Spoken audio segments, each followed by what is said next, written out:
What would that mean to you to become world #1 again, the oldest world #1, and 5 years on since you last did it? I mean, it would be absolutely incredible, you know. Can't believe I'm this close, but #1 has never been simple, never been easy to get there. So I know it's going to be a lot of hard work for me this week, mentally, just to cope with everything. Just also not thinking too far ahead of maybe next week, the following week, what could it mean to me? Because I'm not there yet, and as long as you're not world #1, you're not. So it's that simple. But I think it would mean a lot to also my team, my family, my fans, you know, everybody who's been so supportive along the way. Anyway, my comeback since 16 has been so incredible that we're already happy as is. But I thought I'd give it a go and see if I can get to world #1 this week.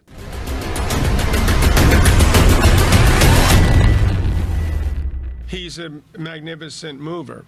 He's like Baryshnikov. He doesn't put a lot of strain on his body. That's something that you're sort of born with, and maybe to some degree you're helped out by certain people around you. You touched on it briefly there, the mental aspect of your game. So you arrive here after winning a 20th Grand Slam in Australia. How do you bring yourself back down to earth and start over again? Well, I took a rest, #1, you know, in the first week right after the Australian Open. We were home with friends and family, but especially family, just getting away from it all, because there was a lot of people in Australia. Now there's a lot of people back in Switzerland again visiting us. So, you know, if I'm here, it's because I really want to be here and really want to give it a chance and see what happens, you know. And my family, my wife, my friends, my coaching team, everybody needs to be on board with this decision, really. But at the end of the day, in my gut, I need to feel that's the right thing that I'm doing, and not just that it's okay to do or I'm supposed to be doing this. This is the wrong reason to come here.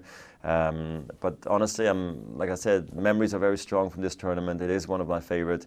I love playing here. I won here, I think, in 2012 also when I came. So I know it suits me well, this tournament, and it's not far away from home. So that also made the decision much easier. He absolutely, which is a unique thing, that if you had to pick one thing that I was jealous of Roger Federer, would be his absolute love and joy to just be out there playing, which most of us feel more angst. You're going through this turmoil, you're battling yourself, you're battling your opponent, you're part of your mind's, you know, looking at the glass half empty, and you've got to work at making sure you're looking at it more the glass half full. And so he has this unique ability, even when times of struggle for him, it's all relative, obviously, but he brushes that off a lot more easily than anyone. And that's an incredible quality to have. To me, the qualities that separate you aren't like how big your forehand is and the serve, and it's your heart and your ability to sort of dig in when things are going badly and learn from your mistakes, which for me was easier to do when you were younger than older.